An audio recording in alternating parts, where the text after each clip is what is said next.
We got the guest of all guests today, bitch. It's your favorite stay-at-home millionaire, Nicole Ashley. And today, I have a guest joining me today. What's better than one stay-at-home millionaire? Two. She's a personal friend of mine and one of my favorite people on this earth. Her name's Irene Day, EA. If you don't know, you're about to know. We've only encountered certain things because we were successful, because we reached a certain ceiling. Absolutely. There's so many people that started when we started or are starting since. They haven't reached a certain ceiling yet, so they don't see the shit that we've gone through. They're not Right. getting summonsed. They're not getting targeted. They're not getting copied. Like, why are you trying to copy anything? They're not getting any of that shit. Dude, I remember I actually had, I remember when I got divorced, my Instagram name used to be at Irene Pruitt because that was my married last name. I changed my name from at Irene Pruitt to Credit Queen Irene. Mm-hmm. I had this girl, she was literally like verbatim, like screenshotting my post and just posting them on her page. And it was so weird. So I just blocked her, like, block list mile long. She DM'd me, I guess she like sell bundles. She DM'd me and was like, oh, I see you blocked me because you stole my name. Is your name Irene? Like, I didn't know that you owned the Credit Queen anything. And it was the weirdest shit because it's like I have no, and it took me a second to even realize who she was. And I'm just like, the audacity. Girl, ain't nobody checking for you. Never. It's never. It's always just somebody trying to be important. So her name, so she wasn't even in the credit repair industry. Yeah, but I didn't know that she did credit repair. Like she followed me, I didn't follow her. And the only reason I knew that she was even still in my post is because people would send me her shit. And I'm just like, oh, simple solution. I'm just block you and just keep it moving. Like, Always. wasn't that hard. But welcome to the credit repair space. It's always somebody trying to be important. Always. It's never anyone doing, it's always someone that's struggling internally or professionally that will be quiet and they'll be a silent fan until they come on your post to disagree with you, argue with you, or like minimize you. That's the only time you'll see them. That's the only time you'll see them. So that's I've been doing that lately too. Like I used to have time. I used to make time and argue back and try to, What? yeah, I used to like defend myself to people and then it would bring more attention to the issue and then it was just stupid. Now I just block. And I used to think if I don't like speak my piece and defend myself and it's the end of the world and other people are going to believe this irrelevant ass person, and now I just delete and block. Just delete Because and that's block. I really don't all that you care. can do. And then I don't care. the downside of using social media to like promote your business is you'll get people that come to your page to see the messy stuff. But then it's like when you arguing with somebody from the outside looking in, you don't know who the fool, who the right one, who the wrong one. You can be absolutely right, like be right in defending your stance, defending you, defending your business. And it just still look bad for business. So I think, especially with me, like, I'm fiery as HE double hockey sticks. It has taken me a very long time to like realize that I always have to take the higher road. And that's something that I struggle with every single day being on the internet and being a business owner. And not even just being a business owner, but I feel like being a successful business owner is like the microscope that we are under is so much more intense and people don't be realizing or understanding that. And it sucks. Cause it's like, look, the microscope. Milestones. I think milestones are important. Like as a business owner, you got to set goals. Like it's cool being in business, but what are you striving for in business? So one of the milestones that I had set for me was this coveted Millionaires Club plaque. I was like, oh, I want one. I gotta have it. Um, and it took me a while to get it. Like I was in business for 4 years before I had officially cracked seven figures in revenue with just credit repair. And I feel like I got it because people like to see the flashy shit. They saw the plaque. Oh, let me go sign up for her credit repair services. And they did. So I think that year I got my plaque, I doubled my credit repair revenue. And then what happened the following year? Got subpoenaed by the good old CFPB. And even though I got subpoenaed and it had nothing to do with me, like they were not suing me, they were just using my business, my story as like, I guess, evidence in their case. Um, it rocked my world. Like it literally took something that I loved. Like I credit Queen Irene to the death of me. Like almost got it tatted on my foot and everything. It took something that was so important to me and something that was so passionate to me and like made me hate it. And it's crazy because I feel like here we are 2 years later. And mentally, I'm just now like accepting and moving past that their lawsuit was not based on anything you had going on. They're not even suing you. But it took me a really long time to like mentally process that, especially because I just couldn't understand like it took me so long to hit this milestone in my business. And now I feel like I've been doing something wrong all these years, even though I went and got licensed, went and got bonded. I'm in compliance with my federal and state CROA laws. It's like I'm damned if I do, I'm damned if I don't. And then I think what made it even worse, the two attorneys that I had on retainer, neither one of them wanted to even go to my deposition with me. So I had Did to, they give you a reason why?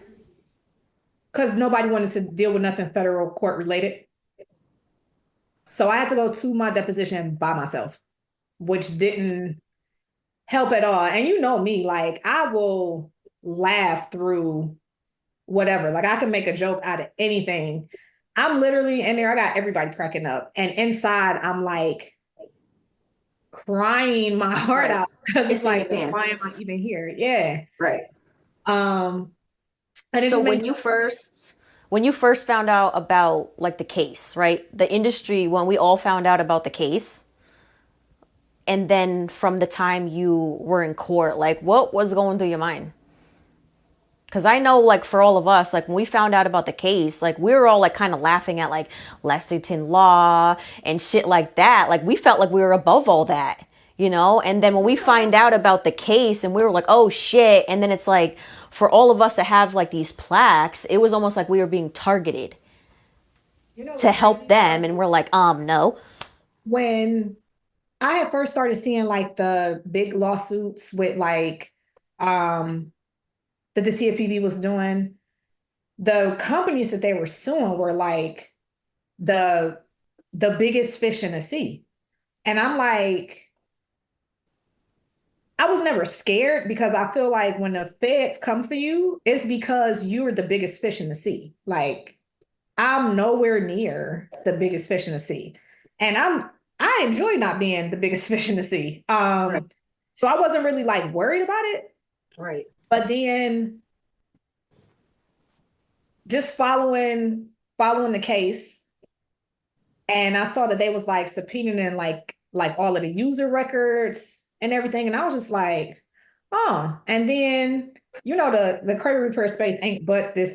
It's like the credit repair space is this big, and then the people who are actually operating legally is like this big. So it's like a very small circle of us.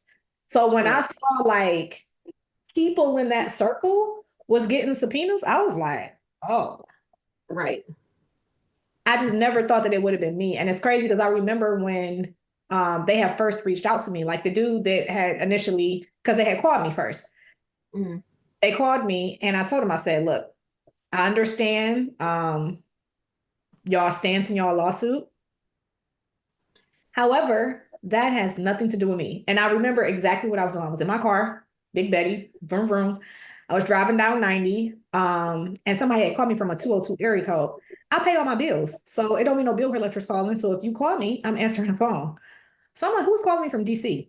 And I thought it was the SBA because I had an EIDL loan, and this is when they had announced it, like you can get the increase. And I was like, oh yeah, go ahead and give me that increase with that low interest. So I answered the phone. He introduced himself, and it took me a second to like. He said from the CFPB, and he was like, "Yeah, the Consumer Financial Protection Bureau. Have you heard of us? What? I beg your Absolutely, finest pardon. absolutely, I have." And then I was like, "So why are y'all calling me?" And then that's when he had asked if I had knew about the lawsuit, and I was like, "Yeah." But again, why are y'all calling me? And he's like, he was asking me questions, and I told him, I said, I'm gonna let you know this conversation is making me very uncomfortable, and I'm fully aware that I do not have to talk to y'all about anything if I'm not subpoenaed. And it was a Tuesday, and I was like, so I wish you guys the best of luck with your case, and have a great day. Oh my God. Less than 30 days later, I was asleep. I was upstairs. I was taking a nap. It was like 2 o'clock in the afternoon. You know, I love me some naps. One thing about you, you're gonna take a nap. I'm gonna take a nap. Somebody rang my doorbell, so I look outside because my bed, my master bedroom is like I can see my driveway because my bedroom is above the garage. I'm like, whose car is this in my driveway? Because I don't know who this car is, and Amazon don't ring the doorbell. They just throw your stuff on the porch. I go downstairs and she's like, are you Irene? And I was like, yeah. She was like, last name Day. It's like, yeah. And she's like, here, this is for you. And she gave it to me, and it was two subpoenas. And they even gave me, where's that check? They tried to give me like a check for like $12. I'm like, what was this? What am I gonna do with $12? I can't even get a Chipotle bowl with this. $12. $12. For what? Um, That like bribe money? Hush money? No, What's I that? forgot what it was for, but because it was a federal case, I wasn't even supposed to get the $12. Like, dang, Wow. y'all got me stressing, and I ain't even supposed to have this $12. But yeah, it was not a good experience at all. That's traumatic. Yeah, That's and traumatic. it's crazy because I feel like something that made it even worse is I had never experienced nothing like that. Like I've never had to testify in federal court. I've never had to deal with any federal agencies outside of the IRS because I do taxes and I'm an enroll agent. Especially too, because you did everything right as far as being compliant as a business owner. When a lot of people don't do that at all. At all. One of the reasons why like getting my plaque meant so much to me is because I see the people charging these crazy large upfront flat rates, not doing no work, running off on people, scamming people. Like every day I wake up, and operating with integrity is like something that's important to me. So like to be operating with integrity and taking the slow route, because when you doing stuff right, you don't your race to the top is very slow. Yeah. Like the way you get It's the turtle, it's the turtle, the tortoise and the hare. yeah, and I was okay with that. Like it's cool. I ain't gotta be, because I'm in here for the long time, not a short time. So like having to deal with that, like mentally was just like, damn. Yeah, it's like you're getting punished for like being honest, being genuine. Yeah. Yep. In an industry that's very cutthroat already, you're being punished for it. And it's crazy. And it's like the people that aren't, they're the ones that talk shit about the people that like us that are operating in integrity and honesty. They talk shit about us, like why ain't we where they're at? Well, it's because you stole people's money. It's because you're lying. It's because you're scamming. It's You're because over promising. You are selling to people something that is not realistic. Like you are selling unrealistic solutions to people who need help. And then when they come to us and we're not guaranteed, because we can't guarantee you anything. We can't guarantee anything. But when we're not guaranteeing them, it's like you talking to us the way you should have been talking to the person that scammed you the first time. right, you can't guarantee time frames and you can't guarantee results. And they come to us already upset. And then when they hear us be honest with them, they get even more upset, even more impatient. And now we have to deal with that. Every time. And then even like explaining to people that removing items from your credit report does not remove your obligation to the debt. They look at you like you crazy. Gosh. Yeah, talk about that. Say that again. Say that for the people in the back. Like, because it's not your debt, the amount of debt that you owe that's stopping you from buying the car, buying the house, getting the care credit card to go get your body done or your teeth done. It's the information is being reported on you. Right. So even having to explain that, I feel like the internet is an amazing place. It's amazing. Amazing place, but the downside of the internet is that you can't like really filter what people put on the internet. Of course not. And it opens up like this entire world in the financial space where people can just say whatever they want to say because it sounds good and it sells good. And then that's literally why the credit repair and the tax prep space has like this crazy dark cloud over it, because you got the people selling the lifestyle marketing because they don't have nothing else to sell that are also selling lies to people. So it's like a catch-22. You got to take. It is. It's like it's a cesspool. You got to take the good with the bad. Yeah. But the bad just be like, damn. Right. It's definitely a cesspool. And like, unfortunately, there's more bad people and than good. Unfortunately, like there's a lot of people that ruined it. I can't speak on the tax industry. You can. Oh, baby. You know what's crazy? Can. I had posted on Facebook the other day, like I thought the credit repair space was crazy when it came to scams. The tax industry said, hold on, hold my beer. And it's so wild because it's like the tax space is directly dealing with the IRS. Like we don't be doing fraud.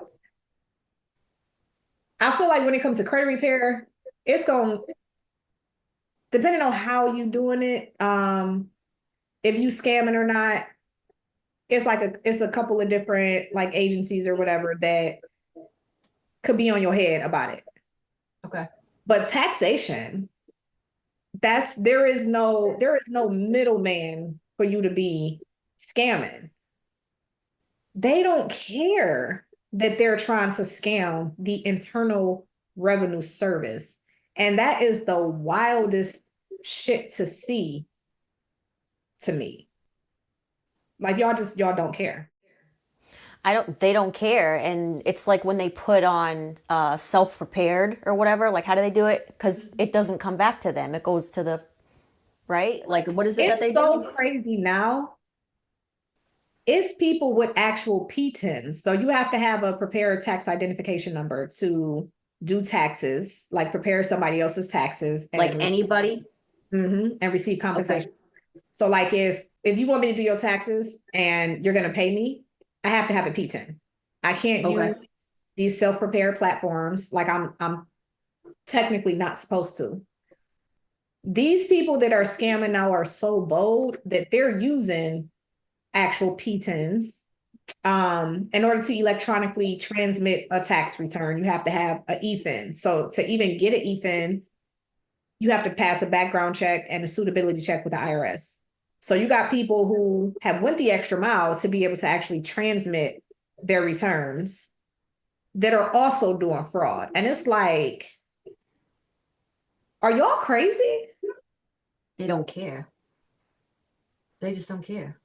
I never seen nothing in my life. Like this year and last year, scamming wise in the tax space, I never in a million years thought that I'd be seeing some of the stuff that I'd be seeing. Like yesterday, I had reshared a post. Somebody had did a fraudulent return and was trying to get back like $100,000 tax refund for somebody and was charging $30,000. I said, what? In the what? You trying to go straight to jail? You ain't even gonna pass go and you don't want to collect your $200. You just want to go straight to jail? Put yourself back in jail. I can't play them type of games. I'm fiery, but dealing with the feds, jail, I don't even like going to court. Right.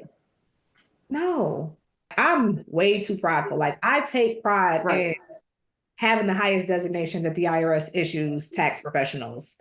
Right. Being able to teach people what I do, knowing that I don't be scamming people. Like I'm way too prideful. But baby, when I tell you like it's no pride, it's no integrity. And I don't know why they come to the financial services space to do it, but it'd be crazy to see. And I see it all the time. It didn't start with like COVID, but people were getting away with it during COVID. You know what I mean? Like COVID was popping out money for everybody. Everybody was getting PPP loans. People were getting unemployment. People were getting the stimulus checks, you know, and then everybody was at home. So they were fixing their credit. They were just blowing their money. Everybody became an entrepreneur. Everybody was getting away with shit. And then when all that dried up, you know, like the feds and everything started to catch on to everybody's scams and everybody's bullshit. And that's what's going on now. Right. And then I feel like a lot of the money that people was seeing during COVID, they had never saw before. Right. And now all that shit is dried up. It's like, hey, It's back to reality, back to real life. And they just doing whatever they can to try to continue to live that lifestyle. Like I know in our industry, like the credit repair industry, people were doing like the fucking, what was it, like the Credit Karma hack, and they were doing crazy identity theft and this, and like it was working for a little bit. And that shit don't work no more. They caught up to you. It doesn't work anymore. You can't fucking do that. But honestly, it left a bad taste in a lot of people's mouths because they either did the scamming or they got scammed during that time. So then when there's people like us who were there before COVID, during, and now after COVID, they don't want to come to people like us because they think we're part of that shit. And we're not. Here's something else I think, like especially with the tax space, people feel like, well, why I got to pay you to prepare my taxes? What do you mean? Because it's a service. Like, yeah, they think you're just putting numbers on a paper. They think you're just copying numbers on a paper. When you get audited and you need representation, that tax preparer that was just doing data entry for you or whatever they were doing, they can't represent you. You got to find an enrolled agent. You got to go to a CPA. You got to go to a tax attorney. You never talk about the difference between an enrolled agent. Like you're fucking Irene Day EA. Okay. So like with the IRS, anybody can prepare taxes. Like if you can obtain a P10, I think it's like $20 to renew your P10. Yeah, $20. It's $20. Anybody can sign a tax return. But in order to actually represent a taxpayer before the IRS, you have to be a tax attorney, a CPA, or you have to be an enrolled agent. CPAs, certified public accountings, I feel like I want to compare them to like your family doctor. So like your general primary, like your primary care doctor, right? So they're doctors, right? But they don't really have like a specific specialty. They can like kind of check general practice. Yep. Yeah, like very general. The enrolled agent designation, which is the only one of those three that's issued by the Internal Revenue Service. Our specialty is taxation and tax law. So in order for us to even get the EA credential, we have to pass 3 exams. The special enrollment exam, part 1 is individual taxation, part 2 is business taxation, and part 3 is representation. So it's like our tax expertise or knowledge is everything that we do. It's like everything on the exams that we have to pass in order to even get the credential. All 3, the enroll agent credential, the CPA, and the tax attorney, we have unlimited representation rights when it comes to dealing with the IRS. So yes, you're gonna pay for that. Mm-hmm. Like them tests was almost $300 each to take. Can you lose it? Can you get that stripped from you? Yeah, so we have to take continuing education every year. And we have to renew based on like when you got it every 3 years. But we're also held to a higher standard when it comes to like due diligence and working ethically according to the IRS standards. So and it's crazy how like hindsight is 2020. So when I decided I had with everything that was happening with like the subpoena and me having to testify in federal court, I had started doing taxes. We had added taxes as a service to Hannah Financial in 2018 because I started my business in 2017. I was making money like enough to like pay the bills, but I wasn't even making enough money to pay myself. So 2018, we're adding another service. And when I started Hannah Financial in 2017, I knew I didn't want to just do credit repair, which is why I didn't put like Irene, my business name wasn't like Irene's Credit Services or nothing like that. Like I knew I didn't want to limit myself in the financial services that I was able to offer. So we added tax prep in 2018. So I had been preparing taxes since 2018. And then when the stuff with the CFPB happened, I was like, I'm not fucking with credit repair. Like I'm gonna get my EA. And I want to do representation work. Like, I just want to help people solve tax problems. Like, even when I was younger, one of the things that I have always excelled at, and it didn't matter, even before I had a little bit of money, like when I was working at State Block for 13 years, I have always been the person that people came to for problems. Because if I got a problem, Irene gonna figure it out. Once I started doing taxes, same thing. If I got a problem, Irene gonna figure it out. I remember my first year doing taxes, I had a client, she be getting lucky with her little gambling ass. She had won some money at the casino, and for some reason, they had reported her W-2Gs twice to the IRS. So the IRS sent her a CP 2000 letter saying that she had owed them like $30K. So I told her, I'm like, well, pull your wage and income transcripts. Let's look at them. And I told her, I said, this is the stuff from the casino, and it's saying that you won this. And the amount of money that she won was like a very like specific number. There is no way she won that money twice. Right. So I told her, I said, go to the casino, get like a printout of what they sent to the IRS. The IRS basically had what the casino sent to them twice. I remember calling the Priority Practitioner Service line, PPS. You can only call PPS if you are a tax preparer. What I didn't know is when you call PPS, there's only certain conversations you can have with the IRS if you are not a power of attorney for them. You can only use the POA with PPS if you are a CPA, a tax attorney, or EA. So I had filled out the 2848, and I'm like, I don't even know what to put down here because none of these apply to me. And since none of these apply to me, when I sent over my POA, the IRS representative was like, we can't have a conversation with you about this client. And I was like, why not? Are you an EA? I said, no. I didn't even know what an EA was at the time. This is in 2018. I didn't even know what an EA was. Are you a CPA? No, if I was a CPA, I would have put it at the bottom of the paper. Oh yeah, well, no. Call us back. And they hung up on me. What? You mother! Oh. I'm gonna call you right back. So you know me, I get to doing my Googles and I just go down this rabbit hole of what an enroll agent was. And I was like, okay. So I had started like researching what I needed to do, boom, boom, boom, boom, boom. But I didn't really like deep dive, like buckle down and get it, like take it seriously until I got subpoenaed by the CFPB.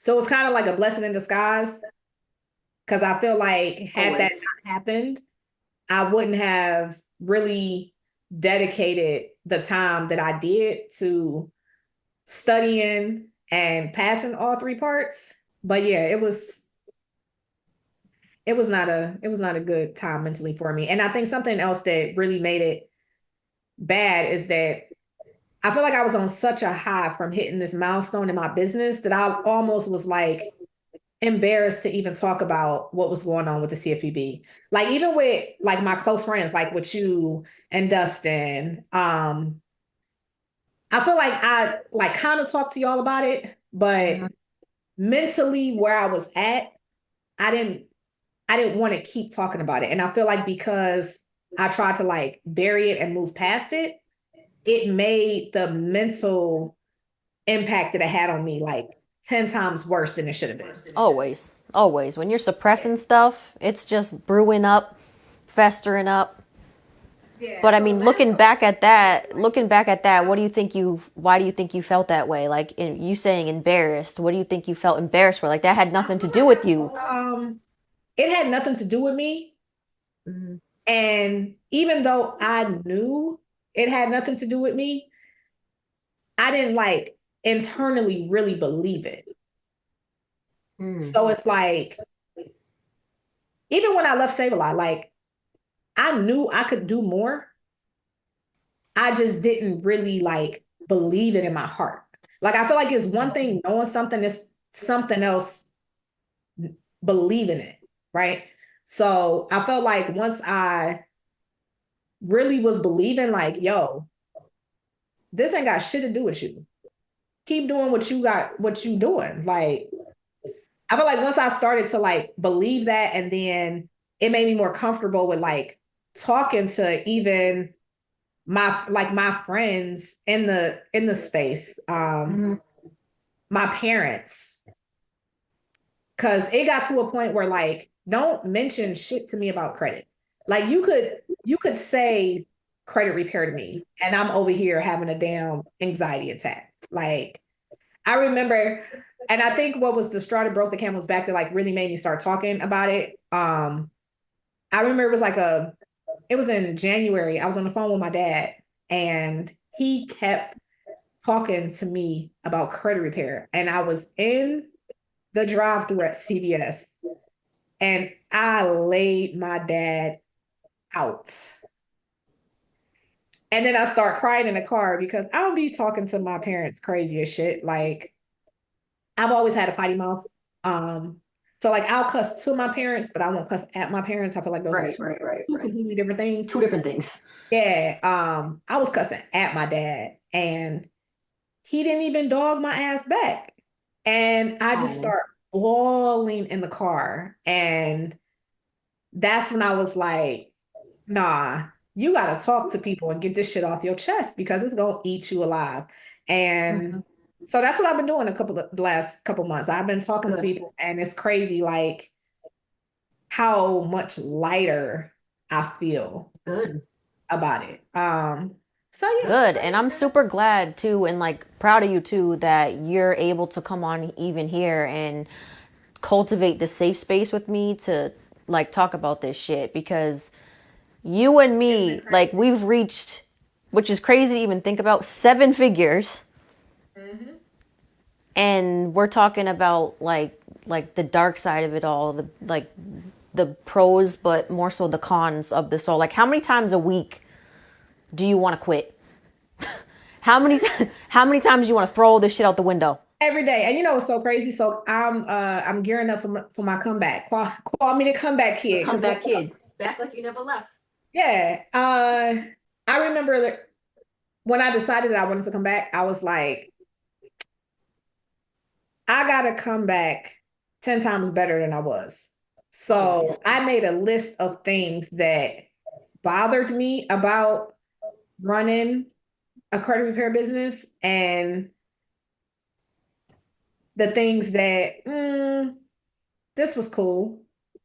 One of the things that used to irritate the hell out of me, I use social media to market my business. You'd be crazy as hell to have access to the internet and not use your platform to market your services. But one of the things that bother me is I tell people I use the internet to market my service.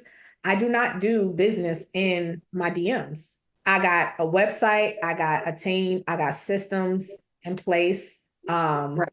For you to be taken care of the way that you need to be taken care of. One of the things that used to stress me the hell out is when people would DM me for customer service. Right. And then they don't like when you like funnel them to what you're paying for to use for your business. They don't like that. But then They it's don't like, if I didn't have these systems, processes, and people in place, you gonna get lost in the pipeline. Or then, oh, I had questions and I didn't have nobody I could talk to. Or so to alleviate all of that, if you DM me anything on any of my social media platforms about credit repair or taxes, because I even threw some tax automations in there. You know, EA, hello. listen, I'm the queen of systems, queen of processes. You get an automated message that gives you options. And at the bottom of that message, it says, this is an automated message, and I will not see the message that you sent me. Yeah, but you know motherfuckers don't read. You know what's crazy though? You know they don't They've read. been reading. Okay. They've been reading. Cause they know now you've set that boundary. Okay, like you set that boundary. You have to set the boundary. You have to keep setting it Especially until in a they get it. business. Like, I think systems and processes is extremely important. You have to be able to set those boundaries in order for you to even use your system and processes. It makes no From sense the beginning. whatsoever. From Yes, the it makes no beginning. sense whatsoever. Don't wait until you're like overwhelmed to set it up because then you're gonna lose it systems, all. processes, and people in place. It makes no sense for you to have any of those if you're not going to stand firm in them. So I stand very firm in my systems, processes, and people. And I think that has been what has helped make this transition back into the credit repair space a lot easier. So, and even with the tax stuff, like I tell people when I create content, I'm not a content creator. I'm not a content creator at all. I'm a business owner. You're natural. Creates content to market their business. And I think those are two very different things. Like you got people who are content creators to sell like these little bullshit digital products that they have. I create content, but I also run my business full time. Like I have a financial services business. I tell people like you really got to be real careful who you absorb information from. And it's crazy because I see people, especially in the financial space, I see people talking about credit, talking about taxes, talking about business funding. And it's like, where's your credit repair business? It's regurgitated information 9 times. Where's your tax business? Where's your funding business? Like, how are you educating people and giving people the ins and outs of how the business work when you don't have this business? And the people that I know that have these businesses and are successful in their businesses, creating content and shit, like this is a whole nother job. So I get it. But like, as a consumer, I think it's very important that you recognize the difference between somebody who is just creating financial content and somebody who is actually in the space doing the work, giving you information, because the quality of information is going to be night and day. Heavy on the night and day. Yeah, there's like salespeople, and then there's business owners. Mm-hmm. You know, like hire people for what you're not good at. Listen, if I'm not good at something, I'm gonna hire a motherfucker to do it for me. Every time. Every time. You had said like every day you felt like you wanted to quit and throw this shit out the window. Like, what are some reasons you feel like that? Is it like the people? Is it clients that don't understand? Is it, You know, because we just talked about setting boundaries, which is extremely important, because if you don't set boundaries, people are going to treat you how you let them. Yep. Right? Like, And you can't be mad about it. they'll hit you up on the weekend. They'll hit you up on your personal phone. They'll get mad that you don't let them.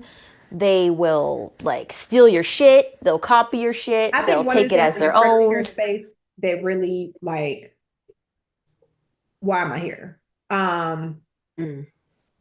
Having to like really retrain people mentally, like what's right and what's not.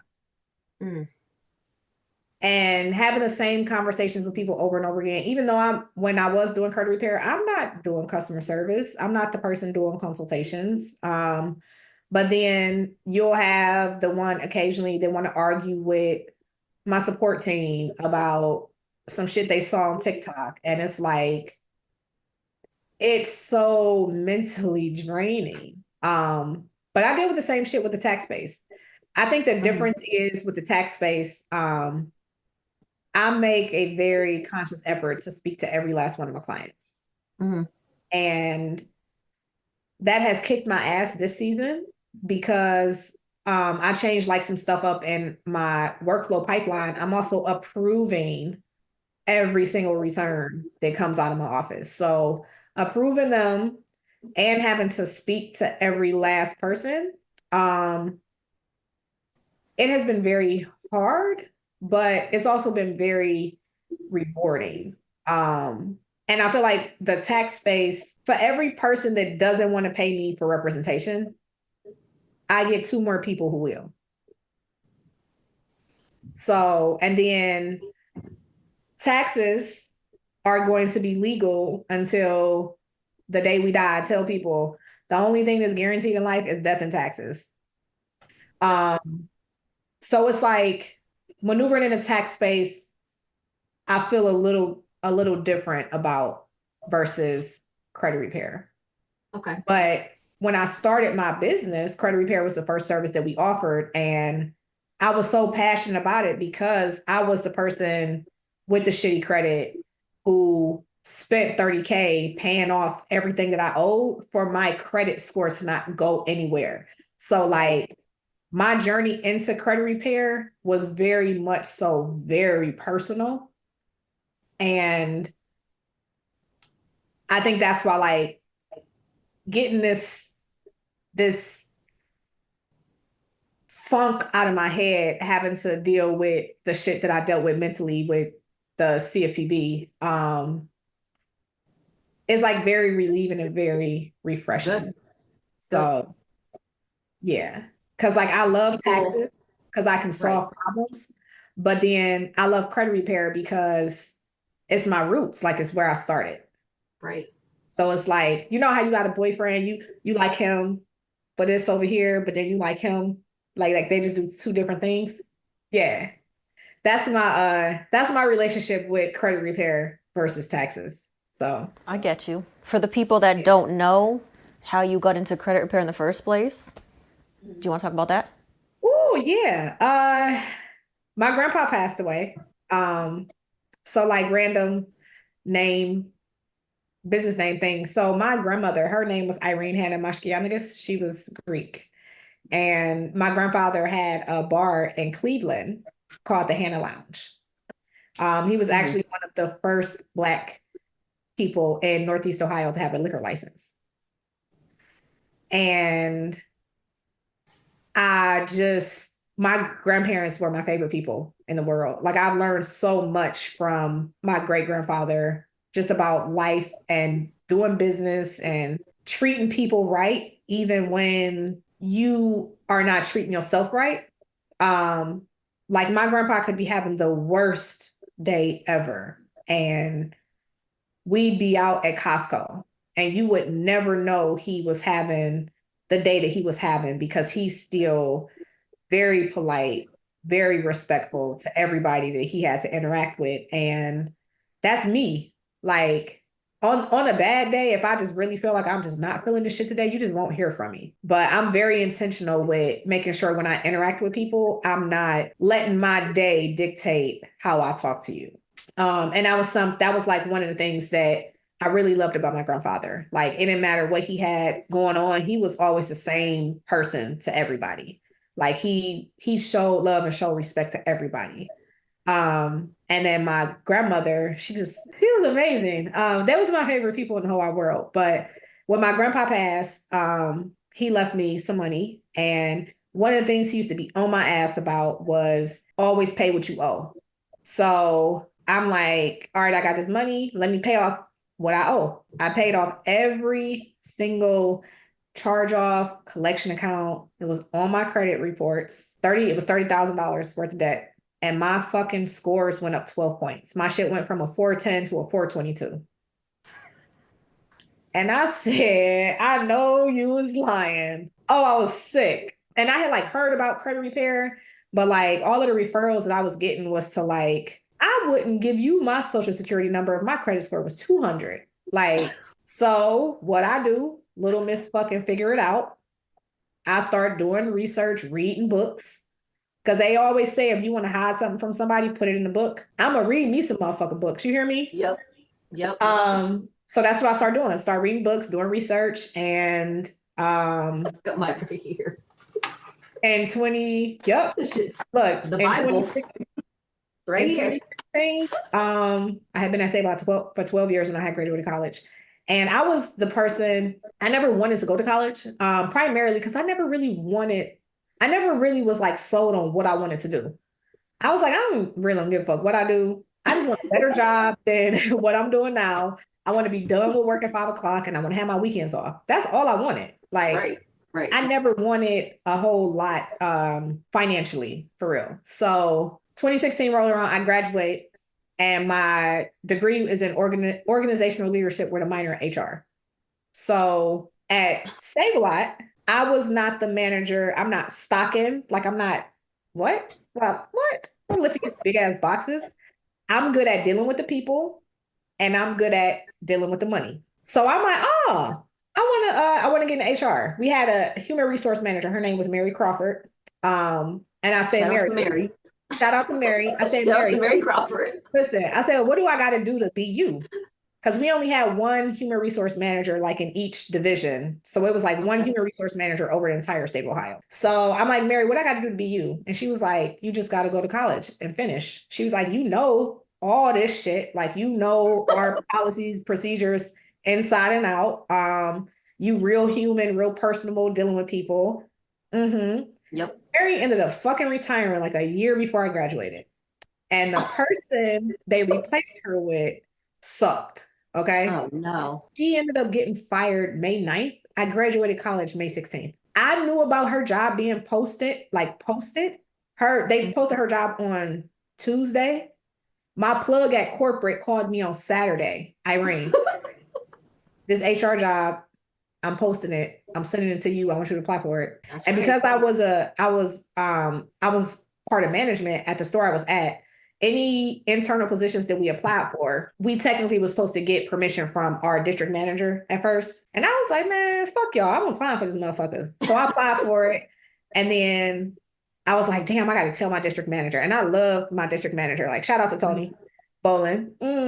I'm like, damn, I got to call. I got to tell Tony. So I'm like, I'm going to just tell him the next time I see him. Okay. Mind you, this is a conversation I'm having with myself on Saturday while I'm applying for the job. I see Tony Monday morning at 9:30. And I'm intentionally trying to avoid Tony. And Tony is like, Irene, what are you doing? Hey, Tony, gotta go do some work. Irene, you not throwing no truck. What are you doing? And I'm like, I just get word vomit. I'm like, Tony, I applied for the HR job. And he was like, oh, I had already knew. And I was like, oh. And he was like, yeah, I had actually only came here to tell you that I had wrote your recommendation letter. And I said, goddamn, okay. And he told me, he was like, they would really be crazy to hire anybody besides you for this position. Long story short, I ended up not getting the position because the human resource manager, one of his like friends had lost their job. So he hired him instead of promoting me like he was supposed to. And now I'm at work for like the next almost year, I'm having anxiety attacks. It's crazy. I didn't even know I had anxiety prior to that because I was always used to working in like such a like fast-paced environment. Right. I didn't even know I had anxiety until I started having panic attacks at work. And I remember the last one I had in the fucking milk in the milk cooler. Stop. In the milk cooler. Sitting on a case of eggs. Yep. Stop. So fast forward, 2017, I had just got really overwhelmed at work one day, and my store manager, which is like to this day one of my best friends still, he had came to work. We had like 3 call offs. It was just crazy as shit like that whole day. So it was a bunch of shit that like we did not get done. Like as a manager, you might ring like $1,000 in sales for the day, like for your shift. And that's because we like covering breaks and shit like that. I had rang almost $10,000 on my register that day. I had been on register from the time we opened to the time my store manager walked through the fucking door. But he was in the store going off because it wasn't like the shit that was supposed to be done. We couldn't get done because we didn't have all these call offs and we busy as fuck. I remember he had made one of the other assistant managers cry.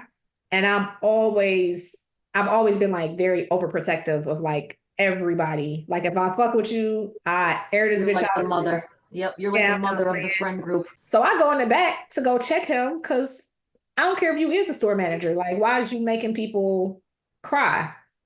And then I found out later that she took it extra personal because they were dating and I had no idea. So I'm in the back showing my ass, like going off. So now we arguing and I'm like, fuck you and fuck this job. And I gave him my store keys. I said, here you go. And it was a Saturday. And I'm not coming to work tomorrow because I was supposed to open the store tomorrow. And I'm not coming to work. And I didn't. Sunday, I typed up my resignation letter and I quit. And I asked him, I was like, I just want to be able to work to my work anniversary, which was July 7th, 2017. So I had put in I thought it was a 2-week notice, and then I realized like just 3 weeks from now. So I put in my notice 3 weeks before my last day, and my last day of Save a Lot was my 13th year anniversary. And then I just hit the ground running full time with pushing my business, and here we are. 7 years, 7 figures later.